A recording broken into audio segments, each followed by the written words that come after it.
Okay, so I'm going to start off where we last left off yesterday after the March 22nd entry. So I'm on page 9, March 24th.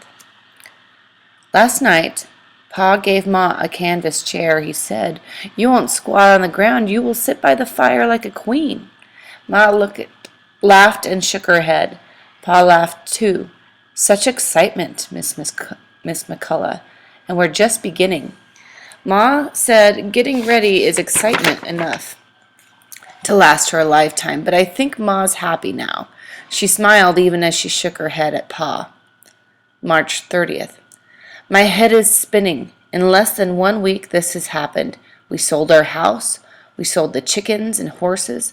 We traded the mules for oxen to pull our wagon. We've only kept our milk cow, Lori. She'll come along. We now live in our wagon down by the Missouri River, just about a mile from our house. St. Joseph is the jumping-off place for the wagon train. There are lots of other wagons waiting by the river. An entire wagon train will go to California and Oregon. Pa says we'll just love Oregon. We can claim a whole square mile for ourselves. So I would stop here and make a comment about what it would be like. Go ahead and just pause the audio, and what it would be like to sell so many possessions, to part with certain things. And you might also make a comment about the dream of getting your own land. March 31st. Here's what our wagon house looks like. There are hoops to hold a cover. Pa oiled the cover to make it waterproof. Inside are 2 chairs. There's a table and a rug. There's even a picture of Grandma on the table. It's like a tiny parlor. In the middle of it is Becky's washtub bed. Around it are crammed barrels of dried meat and flour and coffee. There's bedding to make pallets to sleep on and spare parts for the wagon. There are Pa's rifles and Ma's wedding trunk. There's a tent for us to sleep in. Pa's built a cupboard on the side of the wagon. It holds pots and plates and Ma's medicine. There's quinine, laudanum, and castor oil. There's also hartshort for snake bites. Ma is scared silly of snakes. There's also a mirror on the side. Ma says she won't look in it till the trip is over. I look every day, hoping that my freckles are fading. They aren't. And my hair seems more red each day. It's a crowded little house, but there's room for Buster, my little brown dog. I'd just die if I had to leave Buster. Okay, again, you can pause and make a note. In this entry, they mention several things that are sentimental. And in our lists, think about when we first started, would there be anything sentimental that you would have brought? So it's not for survival, but it matters to you. April 1st. Grandpa came by camp today to say goodbye. He gave me a box tied with string. Open it later, he said. He sounded angry, but I saw tears in his eyes. I was blinking hard myself. When he was gone, I opened it. It was his pocket watch. It has a broad, plain face and fat black numbers. Grandpa said that when I was a baby, the ticking made me fall asleep. I looked at it a long while before I put it in my trunk. I'm trying hard to be brave tonight. I'd stop and make another sticky hair. To leave someone behind that means so much to you would be a very difficult thing to do. Later. We now have our own little neighborhood. In the next wagon are Aunt Lizzie, Uncle Arthur, Charlie, and little Rachel. Rachel is 4 and a best friend to Becky. Next wagon are the Wests with their son Adam. Adam is quiet. I think he's afraid of his pa.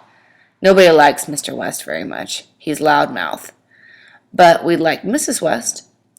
And then there are Mr. and Mrs. Gibbons from our church. They call their babies the January, February, and March babies. The oldest, January, is a boy. He's 2. February is a girl. She's 1 year old. And March is so new she can't hold her head up yet. Everyone likes them. Aunt Lizzie says they act as if they were newlyweds, but Ma said, with 3 babies? Then there are Mr. and Mrs. Allison. They're fat and they laugh at everything. They have no children, just a dog.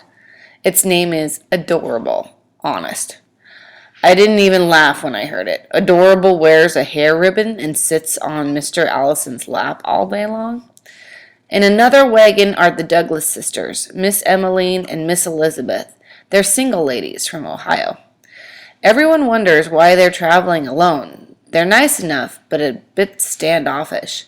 Then there are the Druckers. There are about 20 of them traveling together in 3 wagons. In one wagon there's a mama, a papa, a little girl named Sarah, and a girl my age called Bobby. She's real lively. The Druckers come all the way from Kentucky.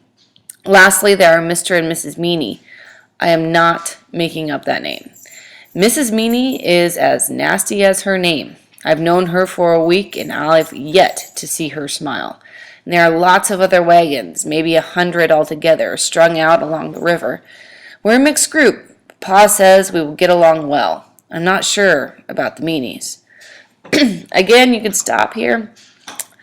And this entry has introduced basically all the characters that are heading on this wagon train in a second, a little bit more detailed note. So I would take a couple stickies here and I would write down characters' names and maybe a detail or two about each group. April 12th, or 2nd, excuse me. Today the men chose a guide for our train. His name is Cousin Daniel, but he's not cousin to anybody we know. Pa voted for him because he's led other wagon trains. Cousin Daniel warned us about Indian raids and snakes and hailstorms. He said this trail isn't for cowards. Then he took off his boots and showed us his feet. One foot has no toes at all. He said he wore his toes right off with walking all the way to Oregon. Charlie whispered to me, "Is it true, you think?" "Nah," I said back. Cousin Daniel heard and he grinned at me. "You're right, boy," he said. "I'll tell you the real truth. I was sleeping one night and a snake crawled up and bit them right off me." Later, Pa said he really lost his toes to frostbite. Pa also said not to worry. Cousin Daniel is full of bluster, but he will be a good guide. April 3rd. We're waiting for the grass to green up. Cousin Daniel says that feed for animals is hard to come by. On the trail, God gives us grass. He's right. He could never carry enough feed for animals. Who would have thought that our whole trip must wait on grass? So make a note here. What do you think of Cousin Daniel? And what do they decide not to bring due to the fact that it'll be on the trail? April 5th. Still waiting. Everyone's restless, even the animals. To pass the time, Pa did some sums in a book. He added up the cost of all the supplies and animals and wagons camped here. In time, it came to $130,000. I've never seen even $3 at one time. I know Ma and Pa have $180 for our trip. That is a ton of money back in those days. April 6th. Pa worries that we're waiting too long. If we delay, we won't make it to Oregon before winter. It's going to take us 6 whole months. People tell about one wagon train, the Donner train, going to California. They got lost in the mountains and had to stop for the winter. Some people froze to death and some starved to death. To survive, they cooked and ate their dog. And worse. Charlie grinned at Buster. He said, "I bet dogs taste good." I held Buster close. I said, "Don't listen, Buster. He's just trying to scare you." Okay, so at this point, at the end of April 6th, Joshua feels pretty protective of his dog. And people had to do some crazy things in order to survive on the wagon train. They seem crazy to us, but what would you have had to do in order to survive? Think about some things and go ahead and make your list there, and we'll stop on page 18.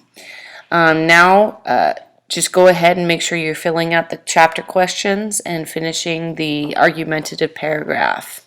Thank you.